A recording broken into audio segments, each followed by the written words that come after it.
Assalamu alaikum. Allahumma salli ala Muhammadin wa ala ali Muhammad. Welcome to the show. My name is Faiq Izhar Hussain Siddiqui. साहिबो खबर आपने सुन ली होगी कि इद्दत case में इमरान खान और उनकी बेगम को 7 साल कैद और 5 लाख रुपए जुर्माने की सजा सुनाई गई है। अच्छा, जिस शख्स ने निकाह किया, शादी की, उसको सजा दी जा रही है, उसके खिलाफ झूठी मुहिम चलवाई गई और क्या क्या प्रोपेगेंडा किया गया। अब एंड पे उसको सजा सुनाई जा रही है। अब बड़ा बड़ा जानी जो है, एक से एक बड़ा जानी जर्नैल जो है वो इनके दरमियान में मौजूद है। इसकी तफसील तो हैदर मेहदी अपने प्रोग्राम में या सोल्जर स्पीक्स वो बताएंगे, क्योंकि उनके पास फर्स्ट हैंड इंफॉर्मेशन होती है फौज के अंदर क्या कुछ हो रहा है। उनको ज़रूर सुनिएगा। देखिए, यानी खुले आम ये हरकत हो रही है कि एक बेकसूर को सजा दी जा रही है और जानी दंदनाते फिर रहे हैं। कितनी सजा दोगे? और भी दे दे अगर कोई सजा बाकी है। क्या वो उन्होंने पढ़ा था कि तुझको जालिम मेरे नाकर्दा गुनाहों की कसम, तुझको जालिम मेरे नाकर्दा गुनाहों की कसम, और भी दे दे अगर कोई सजा बाकी है। अच्छा, इस पे इससे ज़्यादा तवज्जो न दीजिए। अच्छा साहब, अब आइए, मैं ये चाहता हूँ कि इमरान खान ने आर्मी चीफ को जो एक खुला पैगाम भेजा है उस पर ज़रा हम गहराई में उतर के जायज़ा लें। साहिबों, एक रूमी का एक कौल जहन में अगर आप अभी सजा लें तो उसको बेस बना लें तो हर बात कम वक्त में हम ज़्यादा कम्युनिकेशन कर पाएंगे। रूमी ने कहा था कि आप 40 आलिमों को, 40 उलमा को एक दलील से कायल कर सकते हैं, लेकिन एक अनापरस्त को आप 40 दलीलों से भी कायल नहीं कर सकते। अच्छा, उसने अनापरस्त का लफ्ज़ नहीं, उसने जाहिल लिखा था, लेकिन मैं चूँकि बात करूँगा आसिम मुनीर साहब के बारे में तो ज़रा रिस्पेक्ट रखने के लिए मैंने उसको थोड़ा सा मनूवर किया, वो जाहिल को अनापरस्त कह दिया, और जो वाक़तन वो हैं अनापरस्त। तो क्या कहा रूमी ने कि 40 उलमा को एक दलील से आप कायल कर सकते हैं, लेकिन एक अनापरस्त को आप 40 दलीलों से भी कायल नहीं कर सकते। ये बात अपने जहन में रखिए। देखिए, अजीम कौम बनने के लिए माशरे में सच कहने और सच सुनने का चलन जो है वो आम होना चाहिए। कल हम आपसे बात कर रहे थे ना कि किरदार साजी में किरदार में सबसे नुमाया बहुत सारे एलिमेंट होते हैं। जो सबसे नुमाया एलिमेंट होता है वो होता है सच बोलने का। एक लेटर मैंने पढ़ा था बहुत बरसों पहले कि कोरियन वार में एक अमेरिकन फौजी ने, जिसको रात के वक्त उसने लेटर लिखा, सुबह उसको सजाए मौत होनी थी, उसने अपनी बीवी को मुखातिब करते हुए लिखा, मैं उसका नाम तो भूल गया, उसने लिखा, टेल जानी द वर्ड इज इंटेग्रिटी। जानी को बताओ कि जो लफ्ज़ है ये जिसमें सारी चीज़ें पनाह हैं वो है इंटेग्रिटी। और हमारे जो मौजूदा जर्नैल हैं ये सब, ये अपनी इंटेग्रिटी का सौदा कर चुके हैं। इंटेग्रिटी क्या होती है? सच, किरदार के साथ खड़े रहना, ईमानदारी के साथ, मजबूत किरदार के साथ इन्होंने इसको तह तेख कर दिया है। साहिबों, हम आर्मी चीफ की, मैं ख़ास करके इस प्रोग्राम में आर्मी चीफ की तवज्जो इमरान खान साहब के इन दो नुकात की तरफ दिलाना चाहता हूँ। I am not trying to prove him guilty, rather I am trying to find out the facts, के मैं इनके सामने वो फैक्ट्स रख सकूँ जिस पर शायद ये गौर कर लें और करना चाहिए।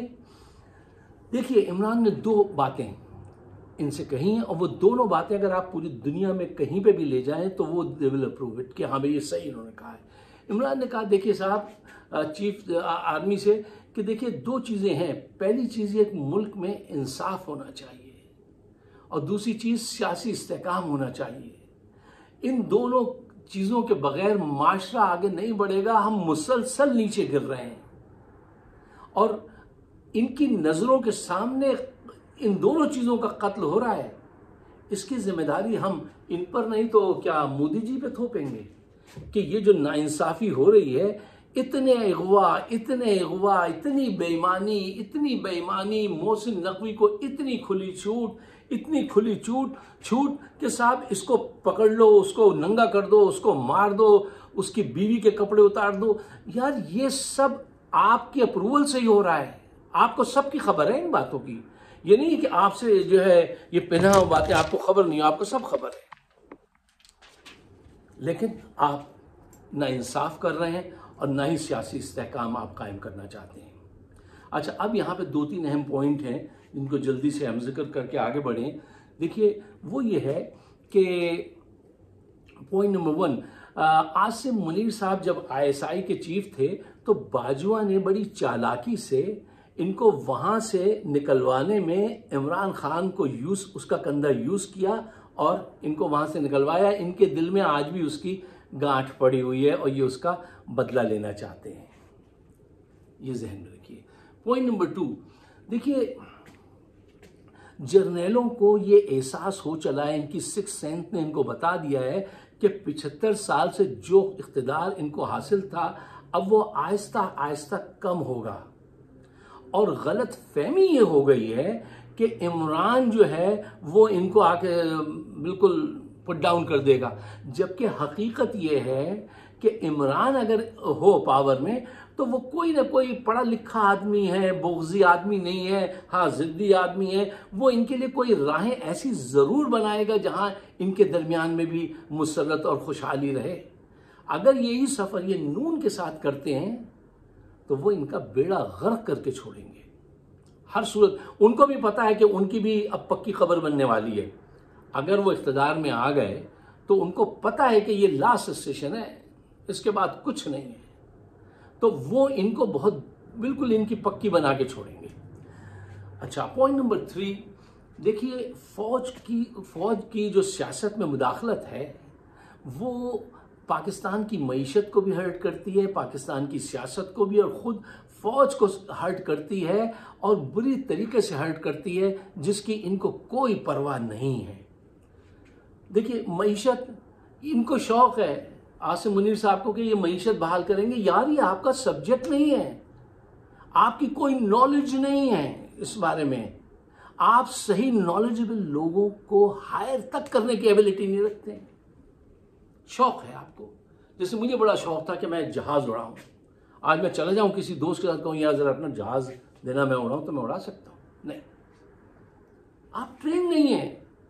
अब मईशत में क्या होता है, ये एक अलग सब्जेक्ट है कि आप इतने बिजनेसेस चला रहे हैं फौज के अंदर। अब वो चाहे डबल रोटी से लेके आप वहाँ तक चले जाइए, सीमेंट फैक्ट्री तक, ठीक है ना, वो प्राइवेट सेक्टर से आप पैसे भी लेते हैं, अरबों रुपए कौम के टैक्स से भी लेते हैं। अच्छा, जब आप कंपटीशन कर वो प्राइवेट उसमें जाते हैं बेचने के लिए तो आपकी कॉस्ट तो बहुत कम आएगी, प्राइवेट सेक्टर तो तबाह हो जाएगा। ना आप बिजली के पैसे देते हैं, आपकी दादागिरी है, ना आप पानी के पैसे देते हैं, ना कोई आपसे टैक्स मांग सकता है, आपकी क्या कॉस्ट आएगी? प्राइवेट सेक्टर कहाँ रहेगा? मईशत का क्या होगा?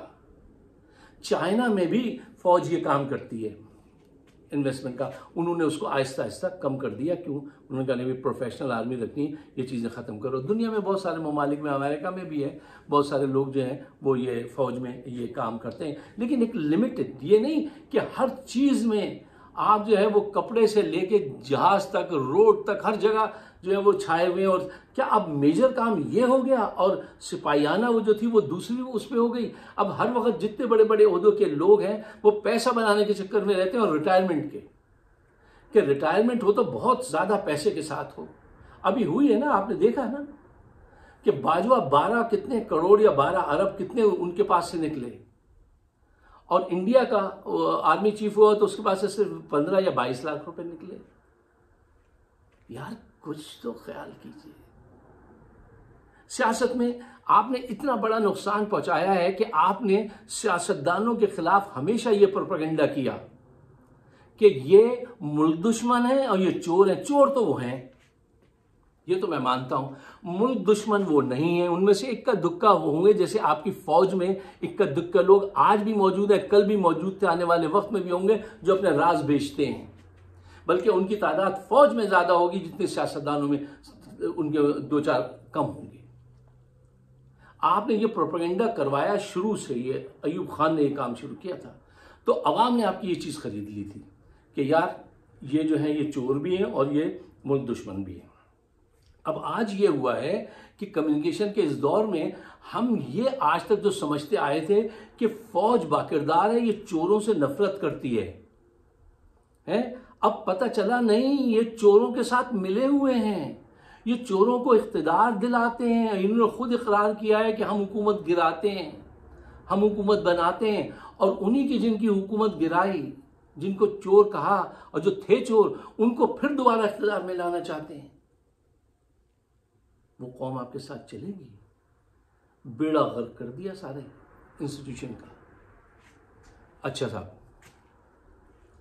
देखिए साहब, बात यह है कि इमरान खान को रिप्लेस करने के लिए कोई इमरान खान जैसी शख्सियत चाहिए, ठीक है ना। आप इतनी बड़ी, वो वर्ल्ड क्लास सेलिब्रिटी है, ठीक है ना, उस चांद को गहना चाहते उसको वो लग जाए, गहन लग जाए, तो उस जैसी कोई शख्सियत लाओ इस मुल्क के अंदर। ना तो तुम्हारी फौज में कोई जर्नैल है जो उसके बराबर में खड़ा हो सके और दुनिया उसको सुने, उसकी बात को वैल्यू दे और उसे माने। न सियासतदानों में, न मुल्ला रहमान ये काम कर सकते हैं, और न ही नवाज शरीफ, शहबाज शरीफ। इनके किस्से यूरोप की किताबों में डीप पॉकेट्स के नाम से हुकूमत करप्शन कैसे करती है, उनके टेक्स्ट बुक में छपे हुए हैं, जिनको लेके आप सफ़र कर रहे हैं और मुकाबला करना चाहते हैं इमरान खान के साथ। इमरान खान आपको पता है क्या चीज़ है, आप उसका इस्तेमाल नहीं कर रहे हैं। पूरी दुनिया में उसे इसलिए वैल्यू दी जाती है कि पाकिस्तान में आज उसकी सपोर्ट प्रूफ के साथ मौजूद है, और जो जनरेशन उससे हुकअप हुई है ना, वो वर्ल्ड कप से लेके आज तक उसको अपना हीरो देखती आई है। वर्ल्ड कप जीतने से लेके आज तक एक हॉस्पिटल बनाया, दूसरा हॉस्पिटल बनाया, तीसरा नमल यूनिवर्सिटी बनाई, यूएन गया, नबी करीम सल्लल्लाहु अलैहि वसल्लम की शान मुबारका के सिलसिले में खुल के बात की, इस्लाम पे लगने वाले इल्जामात पे खुल के बात की। ये लोग और इमरान का साथ छोड़ दें, ये ख्याल अस्तो, ये आपका ख्याल है। लोग उससे दिल से प्यार करते हैं। ये दिल का प्यार आप इन जाली लोगों के जरिए नहीं निकाल सकते। कितने मुकदमात कायम करोगे? 180 मजीद कर लो, लेकिन लोग इस पे बिलीव नहीं करते। किताबें भी लिखवा दी, झूठे झूठे मुकदमे। यार मुझे ये बताइए कि एक घड़ी जिसके उसने पैसे दे के खरीदी थी, लोग 20% देते थे, उसने कहा नहीं ये गलत है, 50% देकर उसने वो घड़ी ली, फिर उसको बेच के अपने घर के सामने की सड़क बनवा ली। जो कुछ किया उस पर यह इल्ज़ाम कि तुमने घड़ी बेची क्यों, और वो शहबाज शरीफ कहेंगे नाउज़ुबिल्लाह इसमें तो खाना काबा की तस्वीर लगी थी, इन्होंने वो घड़ी बेच दी। इस किस्म के पॉइंट लाकर यार मुल्क की मईशत का पट्टा बैठा जा रहा है, तुम एक घड़ी के पीछे लगे हुए हो। तुम्हें पता है एक साल के अंदर हिंदुस्तान जो है अरब वर्ल्ड से $240 बिलियन का बिजनेस करता है एक साल में सिर्फ, और तुम उस दर पे जाके कहते हो आप हमें $3 अरब दे दीजिए, हम बहुत इस वक्त तकलीफ में हैं, हम वादा करते हैं हम आपके पैसे लौटा देंगे। और वो कहते हैं भाई आप रोज आ जाते हैं मांगने के लिए, हम आप ऐसा कीजिए हम आपके इन्वेस्टमेंट कर देते हैं और ये आप हमसे ना कहा कीजिए। $3 अरब मांगने जाते हैं, हिंदुस्तान उनके साथ $240 बिलियन की सिर्फ एक साल में ट्रेड करता है अरब वर्ल्ड से। आज आप ये देखिए कि अमेरिका की 100 यूनिवर्सिटीज जो हैं वो अब कोलकाता, बॉम्बे, दिल्ली वहां से ऑपरेट करेंगी। प्रिंसटन, हार्वर्ड, कितने बार्कले, कैसी कैसी यूनिवर्सिटी वहां से वो, और आपके वहां यूनिवर्सिटीज का क्या आलम है? आप चोरों के साथ सफर कर रहे हैं। वो क्या है कि 35 अरब रुपए हैं उस सिंध में उसके लिए एजुकेशन के लिए, और 350 या कितने अरब रुपए जो हैं वो बेनजीर इनकम सपोर्ट में लोगों को दे रहे हैं। वहां पे लाखों खवातीन जो हैं बांग्लादेश में कारखानों में काम कर रही हैं, और हमारे यहाँ पता नहीं 40 लाख खवातीन को जो है वो वजीफा ख्वाली करके नमक हरामी की तबलीग की जा रही है।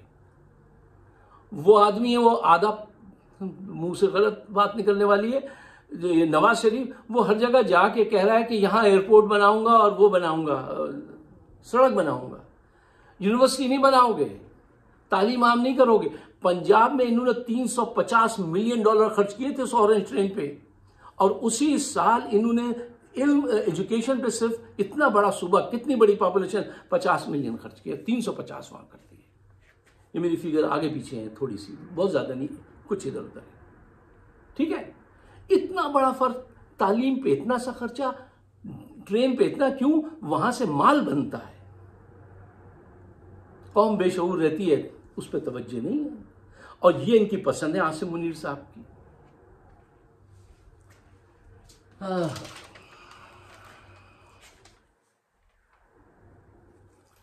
साथियों, अगर आप चाहते हैं कि पाकिस्तान बेहतरी की तरफ जाए तो आवाज़ ज़रूर उठाइए, इनको ज़रूर तवज्जो दिलाइए। दिल तो फेरने पे रब्बुल आलमीन कादिर है, वही फेरेगा इनका, वरना ये अब बहुत बड़ी धांधली करेंगे इसमें इलेक्शन में, और उसके बाद बहुत बड़ी तहरीक शुरू होगी। ये कर ले अपनी जिद पूरी आसिम मुनीर साहब। देखिए, मेरा काम, आपका काम इनको वाज़े तौर पे बताना है, डर वर के नहीं, शर्म वरम से नहीं, खुल के आप ये कर रहे हैं। Under your nose all these activities are taking place. इसका इल्जाम आप पे ही है, और होना भी चाहिए। अगर आप मेरे ख्यालात से इत्तफाक करते हैं तो इसको पाकिस्तान के बेहतर मुस्तकबिल के लिए शेयर ज़रूर कीजिएगा, मुझे अपने ख्यालात से नवाजिएगा, और 8 फरवरी तक ये और ज़्यादा मुकदमात ले आएँ, ये कुछ भी ले आएँ, आप अपना सफ़र अमन के साथ, सुकून के साथ जारी रखिए। बड़े पैमाने, इतने बड़े पैमाने पे वोट डालिए कि इनकी धांधली जो है ना वो बिल्कुल नीचे रह जाए। अगरचे इन्होंने धांधली का बंदोबस्त करवाया है, वहाँ पे एक ब्रिगेडियर को लगाया नादरा पे, ताकि हर चीज़ आसानी हो, उसका चेयरमैन उसको बनाया गया है ख़ास करके इस काम के लिए। और वो सुल्तान जो है, वो उसकी जेब की घड़ी है नवाज शरीफ की, ये मिल के कंप्यूटर के ज़रिए इस मरतबा बहुत तेज़ी से धांधली करेंगे। तो जो आपके वहाँ पे लोग होंगे, जो ऑफिसर आपकी तरफ से होंगे, उनको चाहिए ज़रा वाइब्रेंट तरीके से काम करें। आप सबका बहुत बहुत शुक्रिया। खुदा हाफिज़।